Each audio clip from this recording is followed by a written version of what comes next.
Shalom Bapak Ibu Saudara sekalian. Selamat berjumpa dalam Tuhan Yesus Kristus. Mari kita bersama-sama belajar akan firman Tuhan yang saya bacakan di dalam Amsal Sulaiman pasal yang keempat ayat 3 dan 4. Karena ketika aku masih tinggal di rumah ayahku sebagai anak lemah dan sebagai anak tunggal bagi ibuku, aku diajari ayahku, katanya kepadaku, biarlah hatimu memegang perkataanku, berpeganglah pada petunjuk-petunjukku, maka engkau akan hidup. Kalau kita melihat dalam pasal 4 ayat 3 ini dikatakan aku masih tinggal di rumah ayahku sebagai anak lemah dan sebagai anak tunggal bagi ibuku. Ini berarti kondisi dia itu sebagai anak, artinya belum dewasa. Sehingga dia cara berpikirnya masih kekanak-kanakan. Yang kedua dikatakan lemah. Mungkin dalam menghadapi kesulitan, kesukaran, dia belum bisa menjadi orang yang kuat, yang tabah untuk menghadapi masalah. Dan dikatakan dia sebagai anak tunggal ibuku. Mungkin dia sebagai anak kesayangan ibu, anak mas ibu. Jadi sehingga masih keibu-ibuan. Namun kita bersyukur dalam ayat 4 dikatakan, ayahnya ini berkata, biarlah hatimu memegang perkataanku, berpegang pada petunjuk-petunjukku, maka engkau akan hidup. Saudara-saudara, kita sebagai orang yang hidup di tengah keluarga, mungkin situasinya berbeda. Ada orang yang dimanja, terus dimanja, sehingga anak ini nggak bisa menjadi dewasa. Terus seperti kekanak-kanakan.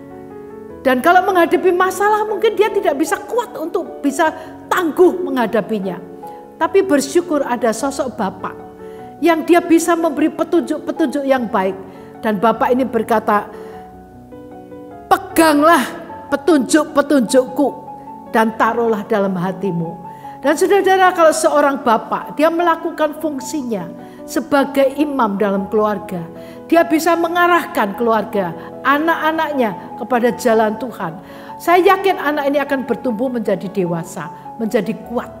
Nah saudara-saudara, ini penting karena hidup ini adalah perjuangan. Hidup ini adalah pilihan. Jadi kalau kita memilih yang baik, pasti akhirnya akan baik. Nah saudara-saudara, ada sebuah pengalaman hidup yang nyata. Seorang anak di mana ibunya tuli, bisu, tuli, miskin. Satu hari ada seorang pria yang memperkosa ibu ini.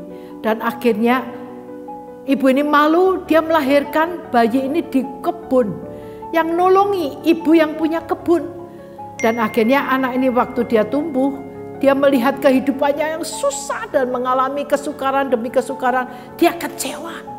Dia menyalahkan Tuhan. Dia menyalahkan semuanya.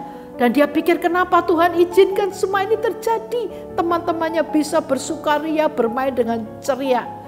Dia rasanya kadang-kadang ingin mengakhiri hidupnya. Belum lagi ibunya kena penyakit stroke.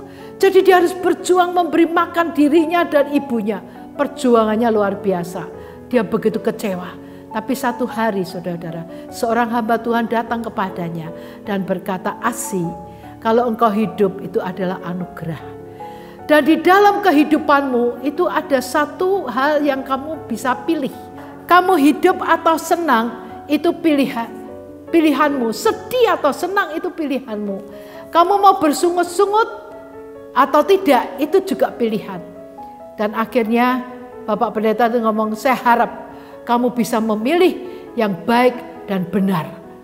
Dan setelah itu saudara-saudara, Asi ini memikirkan dan dia berkata, aku mau pilih keluar dari kondisi ini.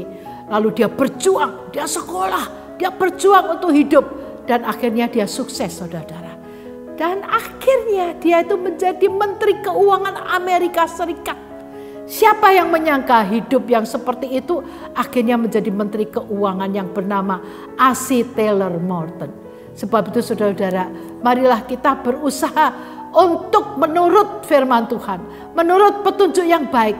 Dan itu nanti akan membuat hidup kita bahagia dan berhasil. Kiranya Tuhan memberkati Bapak Ibu Saudara sekalian. Amin.